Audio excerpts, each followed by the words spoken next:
Kakasabi ng ni Ambassador, kayo daw nag-appoint sa kanya. Po sabi niya eh. Ikaw ang representative ng Interpol. Kasi sabi mo, yes. Ang sabi po ni Secretary Alcantara, hindi kanya in-appoint. So, sino nag-appoint sa iyo bilang representative ng Interpol? Nirepresent ko po ang PCC. Yeah, Because so wag tayo magpilosopohan dito. So, why did you sign in behalf of the Philippine government if you weren't representing the government and you were representing Interpol? Medyo matapos na ko kasi yung pagod na din kami. Ang dahilan, pagod kayo? Hindi po, nagkakagulo na din ho nun. Ang problema kasi yung sabi mo, malinaw sa ICC at malinaw sa akin, Interpol. Pero ang pirma mo, in behalf of the government. Kasi ang masusunod yung dokumentong pinirma mo, hindi yung intention nyo. The date, time, and location of the appearance of the arrested person before the competent judicial authority. Ang sinagot mo, do not know.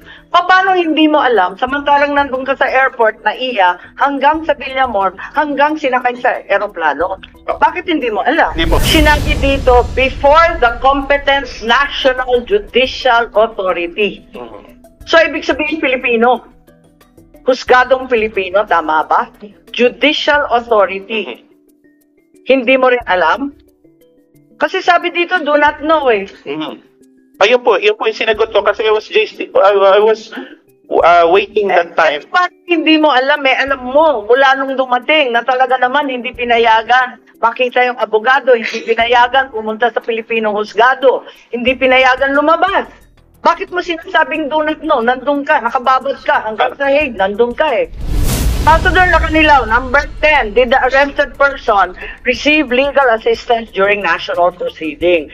Pinirmahan rin ninyo yan. He received legal assistance during national proceedings. Anong national proceedings ang tinutukoy ninyo? Eh, hindi nga tinala sa husgado. Doon lang kayo sa airport, sabi ninyo. Ma'am, kaya ako yung sagot ko dyan ay I do not know. Kaya hindi, walang do not know sa number 10. Sa number 10, sinabi mo, yes, he received legal assistance during national proceedings. Did the arrested person receive legal assistance during national proceedings? Sagot mo, he received legal assistance during national proceedings.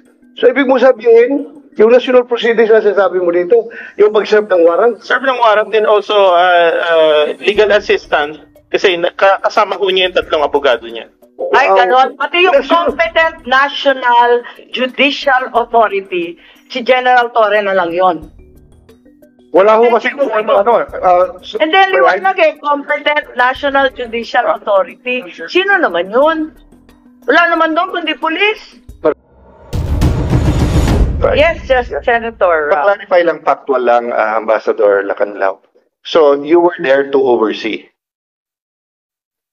Yes.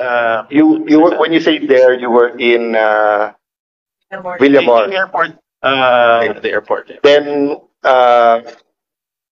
did you accompany them on the plane? Yes. Yes. And then, did you stay in the Netherlands? Yes, I stayed there for 2 days. Okay, and hindi mo alam na dadalhin siya doon? Hindi po. Can you make a clarification? That time, Pwede ko lang itanong, isang hirit lang. Wala ka sa listahan na binigay ni General Alcantara, yung mga nabigyan ng diffusion notice, ano? Wala ka doon sa listahan ng NBI, Chief PNP, wala ka doon sa listahan. Paano mo naalaman? I was informed informally by Executive Director Alcantara. Informally? Apo. So you were also there informally? You had no formal function at the Villamor or the airport sites? I was there to oversee, ma'am, lang the PCTC. Hanggang PCTC lang po ako. Yun lang po yung... Can I clarify that? Yes. So, sabi mo kanina, you were there to oversee. I'll clarify what oversee means. But sabi mo, hindi mo alam na dadalhin siya sa Hague. Pero yet, sumakay ka ng aeroplano, sumama ka, you stayed in The Hague 2 days. Yes. And sabi mo, hindi ka alis, nandun ka lang. Okay, can I explain, Mr. Senator? That time po kasi, the members or the staff of the Interpol NCV Manila wala hong available na mga kasamahan natin doon na may passport na ready. So, I volunteered, Mr. Senator. I just want to make clear. So, lang kayo ng diffusion, may dala ka pang passport? Hindi po. Hindi po. Kasi sabi mo lang yung iba walang passport, ikaw lang yung may passport, may visa. Opo. Kaya alam mo na, maitatangay sa ibang Hindi po. bansa. Yung passport po, nasa sasakyan ko lang parati eh. So, kagagaling ko lang po kasi ng Geneva. Kakauwi ko lang ho ng Geneva that time. So, kaya ho yung passport ko, nasa sasakyan ko lang. Hindi pa ho ako nakakapag-unload. Okay. I was gonna ask that na kung hindi mo alam na dadalhin doon, pero sumama kayo sa 2 days, tapos may passport ka. But nasa kotse mo passport, okay. But you volunteered to accompany why? To accompany the former president.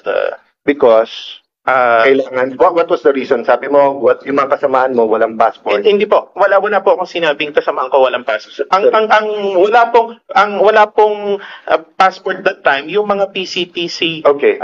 members, ma'am, na Okay. supposed to be sasama din that time. Wala akong silang available noon. So were you appointed representative of the PC? Yes. Were you appointed representative of the Interpol in the Philippines? That time I was appointed, yes. Who appointed you? The PCTC, your So on that day. yes, sir. So ibuin natin kayo lang mga militar at polis nakakaintindi ng 3-4 na letra. Yung Philippine Center for Transnational Crime. Sir, can you appoint the representative ng Interpol on the spot? Kasama sa powers yun. If I check with Interpol, so kung today, pwedeng ako representative ng Interpol. Para pong hindi yata kasama sa function. Well, kakasabi ng ni Ambassador, kayo daw nag-appoint sa kanya. Po sabi niya eh. So, but you're saying it's not. I did So hindi niyo po, no. Kasi Yeah. competent authority. Yeah, no, you're under oath, sir. Oh. Did you or did you not appoint him as The ambassador representative? is a competent authority to represent us. But you Yes. did not appoint him. Hindi question if he's a competent. authority. Hindi You're na not appointing appointing. authority. Ano po yun? Executive Order 265. Saan sa buong Executive Order na nagtatakda na magkaroon ng special envoy, sinasabi na meron kang papel para mag-oversee. Wala kasi ang mga Hindi bata po. katulad ni Senator Cayetano. Madam Chair, yun nga po yung relasyon ho namin ng OSCE at PCTC. Sila yung aming Secretariat and Eh, Operations. sekretarya lang ninyo, siya pang appointing ninyo. Hindi Parang po, ang gulo. hindi po. Utusan niyo yan or utusan? Hindi po, clear ko lang ho. Kasi that time, wala hong available na members ng PCTC anang may passport noon. So, kaya kung sinabi ko kanina, I volunteered para ho i-accompany ang former president in behalf of the PCTC. Okay, ma'am, can I clarify? I'm not going into the supervision, your appointment as special envoy because depende sa presidente, pwedeng iba. Di ba? Kahit presidential advisor, if the president is special advisor on justice, then it's between the president, Secretary Remulla, etc. Ang focus ko doon sa ikaw ang representative ng Interpol. Kasi sabi mo, yes. Ang sabi po ni Secretary Alcantara, hindi kanya in-appoint. So, sino nag-appoint sa iyo bilang representative ng Interpol? Nirepresent ko po ang PCTC. Yeah, go ahead, sir. Senator. Kasi traditionally, ang executive director is also the envoy. Ngayon, pinag-iwalay po yung posisyon. Yung ginawa po ng Malacanang, pinag-iwalay po yung posisyon ng special envoy at ng executive director. Pero dati ho, isa lang yan. Yeah. But based on Sec, sabi kasi ni Ambassador, siya daw ang representative ng Interpol that day ng Pilipinas. Yung pagpaalis mo ng pagpunta ho ng Hague, siya po yung representative talaga ng Interpol. Yeah. Kasi siya lang ho yung may connection sa PCTC. But I was asking, who appointed him representative of Interpol? Ano ho yan? Kasama ho yan sa kanyang appointment. But he said before that day, hindi siya ang representative ng Interpol. Sa ano ho ito eh? Kasi yung oversight function niya, kasi parang may oversight po siya sa PCTC. I think that they took it from there. Na siya rin po yung responsible for the PCTC. Wala rin sa executive Kasi order. nga, no, yan. Sabi ko nga, pagkasama ko dati, posisyon ng executive director tsaka envoy. Si General Alcantara used to be the special envoy and executive director. And then the representative ng Interpol. Oh, there's Interpol. And exercising oversight powers. Bago lang yun. Hindi, dati ko isang tao lang nga eh. Wala eh. Ginawa Wala na- executive order 265. Parang above and beyond na sa... Sure, who yan? Ma'am, just to point. The executive was the power when to do that. when you signed dito sa ICC, you were signing as one. As the Interpol NCB Manila representative. Ang nakalagay po dito, you're signing as in behalf of the Republic of the Philippines, not as Kasi Interpol. po nung that time, yung representative ng ICC na kausap ko, naka-print na po yung Yeah, so, government. So, sir, But are it was- you a college graduate? yes sir. Any college graduate, pag pinapirma ka, tapos mali, kahit printed, you'd cross it out. Then you would put. So pag nakalagay doon, Alang Cayetano, congressman, pipirma ko o i-cross out ko yung congressman, lalagay ko senator. Kung nakalagay doon, Alang Cayetano, single, may asawa na ako. Hindi ako papagalitan ng asawa ko kung hindi ko i-cross out, lalagay ko doon na ano. Diba? So wag tayo magpilosopohan dito. So why did you sign in behalf of the Philippine government if you weren't representing the government and you were representing Interpol? May medyo matapos na ko kasi yung ano na pagod na din kami. Tapos ang request ng ICC staff that time nagre-request sila na kunin na ng medical team.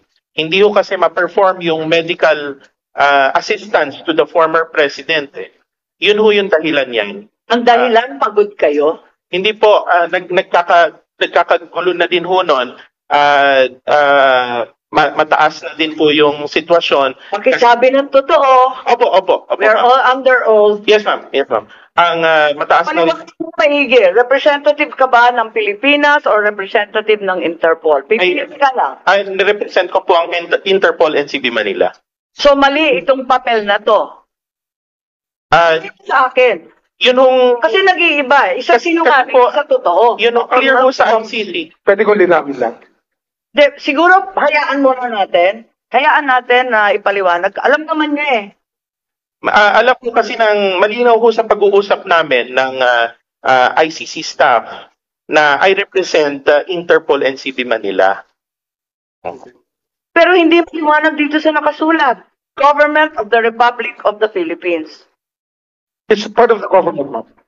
I'm sorry. Hindi, Interpol eh. Sabi niya, nandun siya bilang Interpol eh. Madam Chair, yung Interpol po kasi, the Interpol NCB Manila, it's under the Philippine government. Sorry, Mama. Kasi if that's your interpretation, then the government cooperated with ICC. In the surrender. I'm not trying to trap you. I'm trying to understand. Kasi nga, when you do something, you can do it in different capacities. So, international organization, yun. So, for example, Sarah here was the regional director for the International Organization on Migration, but she's a Filipino. Now, if she was special envoy nun, she has to say which one. Kasi one is a UN body, or at least a UN-recognized organization. The other one is Philippine government. So, di ba, hindi pwedeng you're signing. Ang problema kasi yung sabi mo, malinaw sa ICC at malinaw sa akin, Interpol. Pero ang pirma mo, in behalf of the government. Kasi ang masusunod yung dokumentong pinirma mo, hindi yung intention nyo. Di ba? So, kung ano sabihin natin, listo, naintindihan ko, pinirmahan natin sale. O pagdating sa korte, anong unang impression mo? It's a sale. Opo. Because yun ang pinirmahan nyo. Diba? So, kaya nga pagdating dito, there are many other questions like yung sinabi ko sa inyo yung number 8, which is, was he brought, did the person receive legal assistance during national proceeding? Ikaw nagsabing he received legal assistance during national proceeding. What was that proceeding?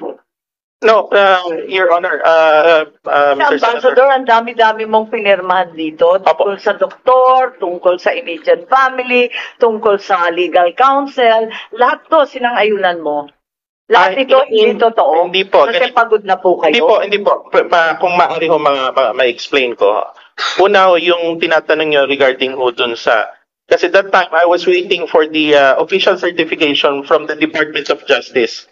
So, medyo wala akong internet that time. So, yung yan ho yung sinulat nila. Yun naman ang sinagot ko.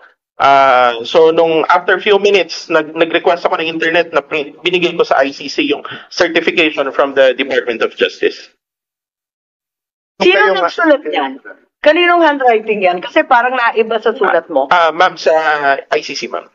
Tapos pinirmahan mo na lang yung sinulat ng ICC. Pinakikita naman yan nung nagpapalitan kami ng... So, sang-ayon kayo sa lahat ng sinulat? Opo, ma'am. Alon, so yun yung papel mo doon. Ano pa yung ginampanan mong papel? Kasi sabi mo, sinamahan mo si Presidente Duterte sa aeroplano. Pagkatapos, nung sinorender mo na at yan ang pinirmahan mo bilang kinatawan ng ating pamahalaan, ano pa yung iba pang papel mo? Ano pang ginampanan ng papel? Wala na po. Pero nagdalawang araw ka pa ron eh. Hindi po, ma'am. Nag-aantay kasi doon din kami sumakay sa same plane. Pabalik po ng Pilipinas. Madam Chair. Yes, Senator Bato, nagugulat ako na speechless ako. Dineliver ninyo sa ICC pero hindi ninyo alam? Paano hindi ninyo Hindi po, alam? alam po namin, ma'am, regarding dun sa ICC. Ang hindi ko po, balikan ko yung unang pag-uusap, kaya hindi alam. Nung unang pagdating sa airport, totally wala po akong alam nung pagdating ko sa airport. Naiya. Sa naiya.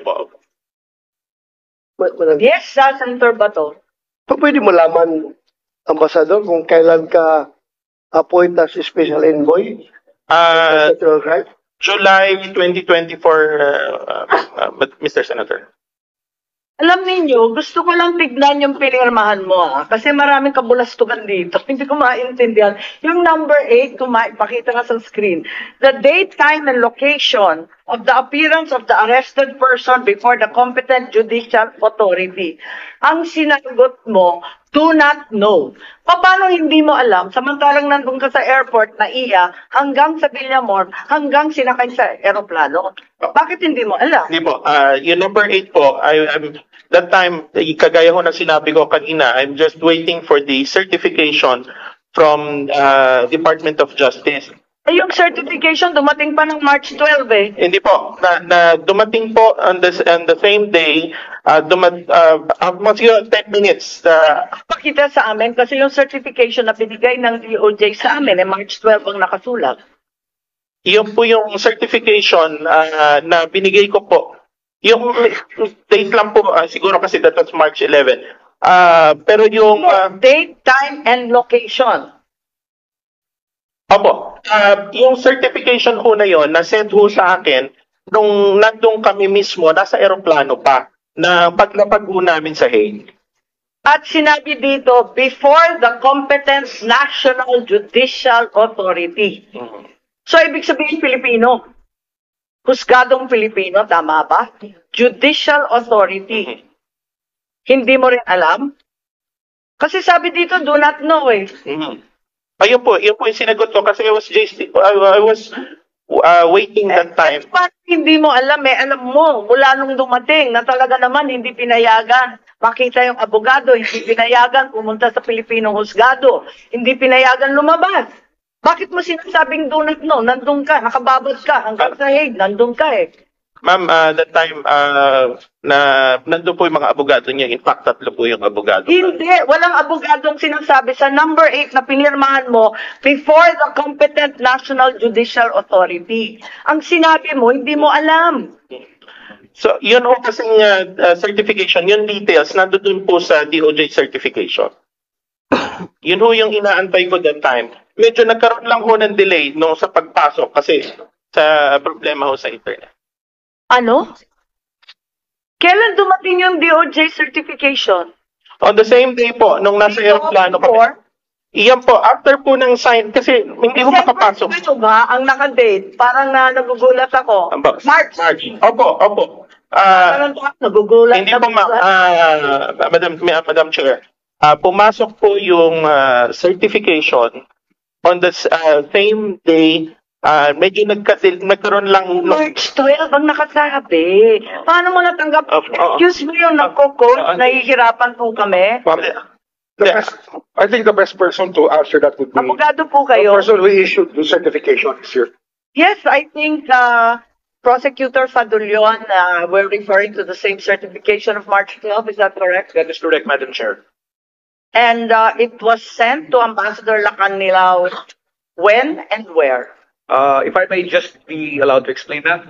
The certification that is in the possession of the committee chair is certification which indicated that the arrest was made on March 12, 2025. That's correct. This certification was issued the day after the arrest. This would be March 12 also, 2025. So are you saying may mas maaga pang certification? Na siya lang ang nakakaalam? No, ma'am. This certification was the one which was prepared as per instructions to me by the OIC Secretary of Justice because it was needed by Ambassador Lacanilao the moment that he reaches The Hague. So this was prepared on that day, and if I may point, That day being March 12.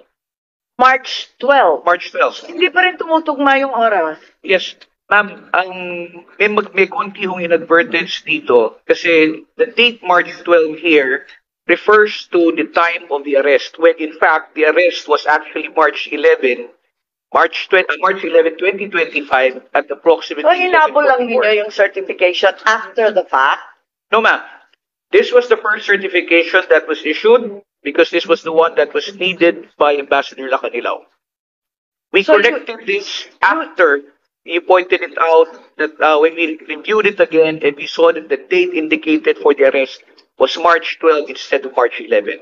And Ambassador Lacanilao received it on March 12, March 11, in Villamor, in Dubai, in The Hague. As far as I know, Madam Chair, the certification that I prepared on March 12 was forwarded to the Office of Undersecretary T, our OIC Secretary of Justice. It was he who made the arrangements for the transmittal to Ambassador Lacanilao. Thank you, Prosecutor. When did you send it to him and what did it say? Because we have no copies. We sent it, this certification was prepared in the afternoon of March 12, 2025, and it was sent to... March 12. Yes, ma'am. Pero sinuko na si Pangulong Duterte ng mas maaga? He was actually transported around midnight, if I'm not mistaken, of March 11, ma'am. And I think they were in transit at this time. I'm not so sure. They were in transit at the time when this certification was sent to them.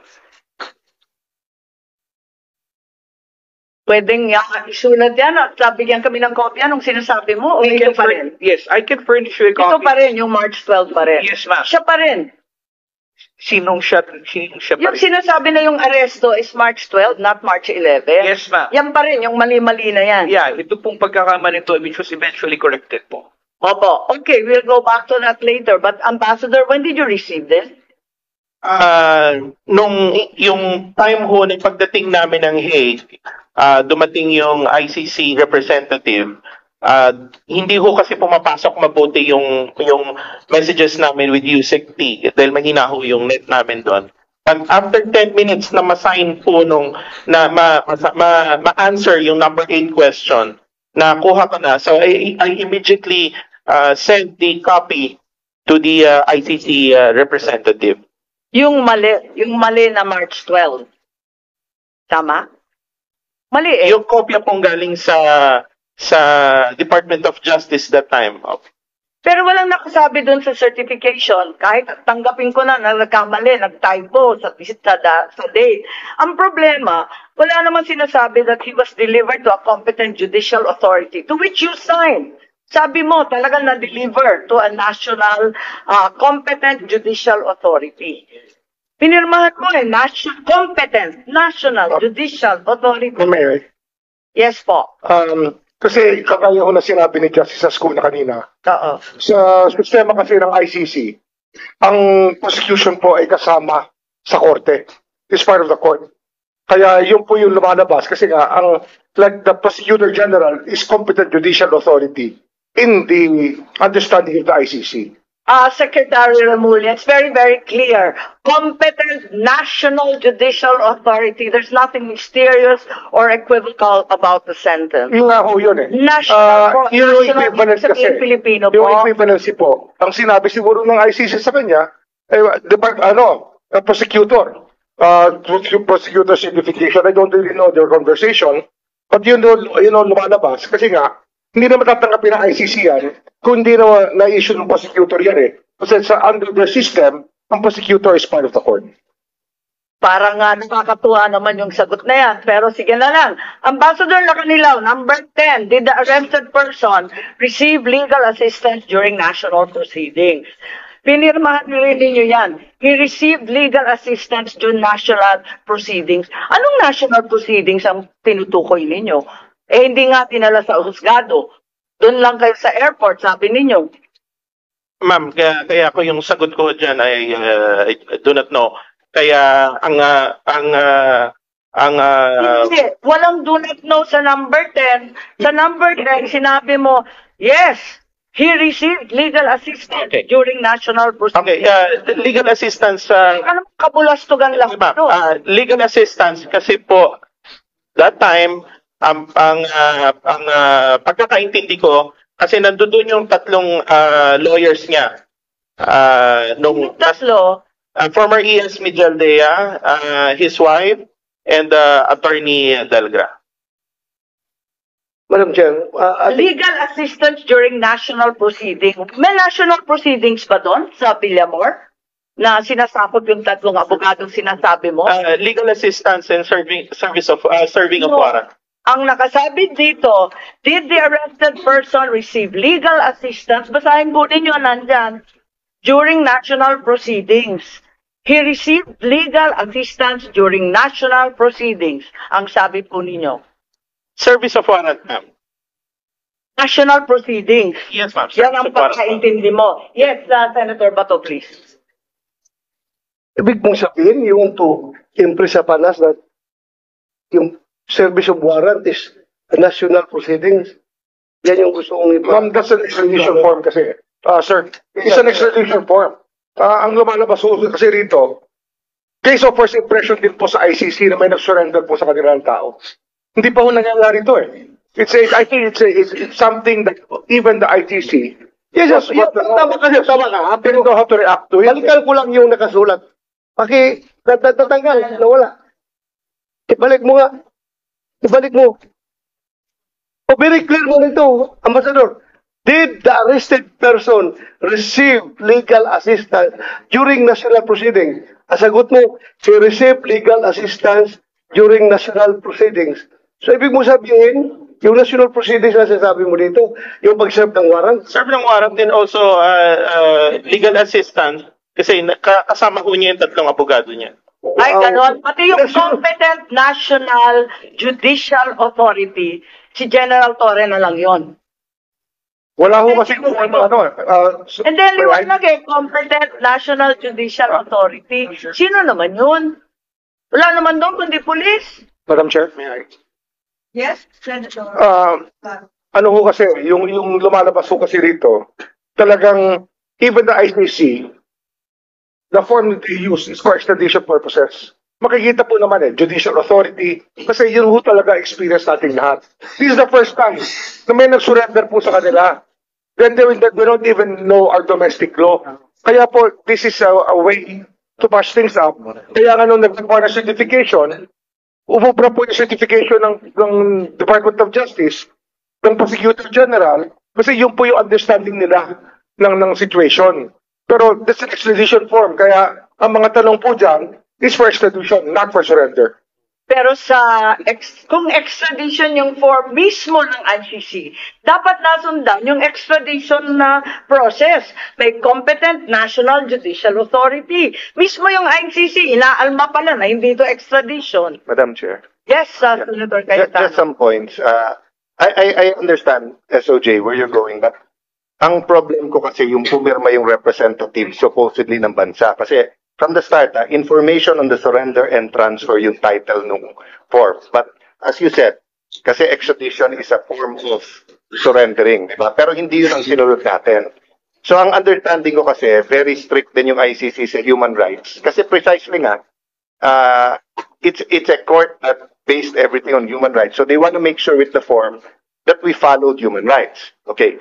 So dun sa number 10, personally, I'm not committing the committee. Personally, I can understand that the service of the warrant is part of the national proceeding. But when you sign, kasi when the ambassador signed his name and ang nakalagay, he received legal assistance during national proceeding, it gives the impression that there was more than just the service of the warrant. If you relate that with number 8, kasi sa number 8, competent National Judicial Authority. So for example, kung sa kanila kasama ng judiciary yung fiscal, sa atin ang competent na judiciary is just the judiciary. Mr. Senator, kasi nga, yung questions in the form refer to a case of extradition. Yes. Case of first impression nga to, kada, even to the ICC, even to the Philippine government, to the Executive Department, to the Senate, to the Supreme Court, this is a case of first impression. And assuming, Lalo na kung first impression, di ba dapat linagay na lang, I do not know. Doon sa ibang question, Madam- sinagot niya, no, I do not know. Bakit dito buong ningning siya sumagot? yeah. Can I pursue that? So assuming, Mr. Secretary, that I will hook, line, and sinker agree with you, yun ang point ko, di ba? That the representative of the Philippine government should not just sign. He should have noted there, surrender to, not applicable, etc. Because nga, ang titignan naman yung dokumento, hindi yung paliwanag.